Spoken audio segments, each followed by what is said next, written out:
Hey guys, welcome back to class as always.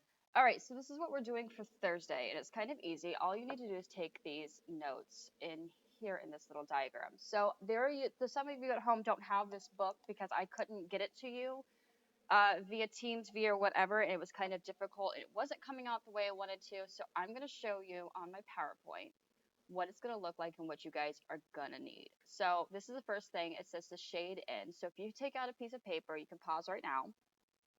You can pause at any time right now. Yes. Pause. Okay, great. Make sure that you draw this in. You have to make sure that you have the earth, and you have to make sure the sun is on this side. And I'm going to need you to have that when you come back to school if you have your interactive notebook here with me. So that's the first slide technically. This is the third slide.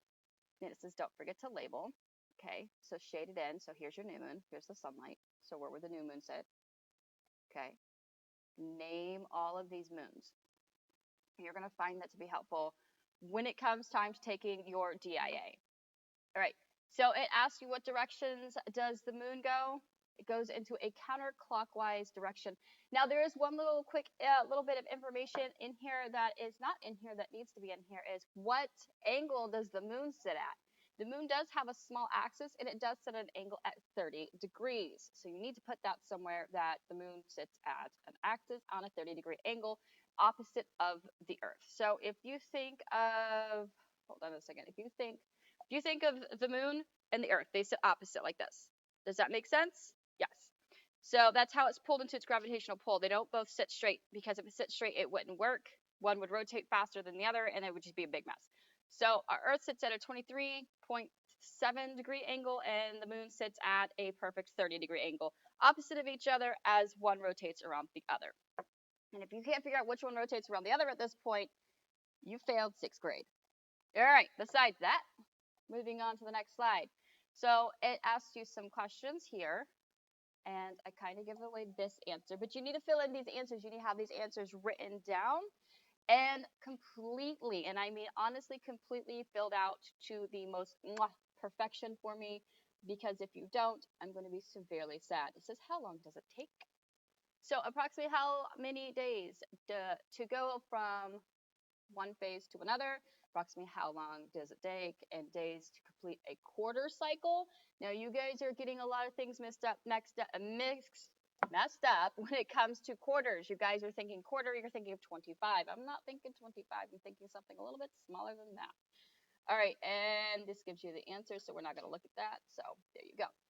All right, so I want you guys to do something really fun with this last slide, well, second to last slide, because you have an exit ticket that you have to do. You go to moonpage.com, enter your birth date. It's all you need to do, and you're going to find out what moon you were born under. So you put in your birthday at moonpage.com. So we'll go ahead and go to moonpage.com together. So we'll type in over here. So moonpage.com. I'm not going to give you my birthday because no. Funny, but no. So we are going to put in October 31st because why not? And we are going to put in, we'll put in the year my husband was born. And we're going to click find phase. Oh, it was a waxing gibbous. So as long as you guys remember what all these things mean, waxing means to build up. So if there's wax, think about a wax buildup like on a candle. When it says something else, what's the opposite of waxing? Yes, the opposite of waxing is, why do I have to agree to that? I don't agree to that. That's gross. Don't agree to things that you don't like. All right. Anyways, so you guys have to remember waxing just means build up. Okay? So it's asking for like a waning gibbous. Waning means to wane away, to wash away, to leave. So that means to make it smaller. Waxing means to build up, make bigger.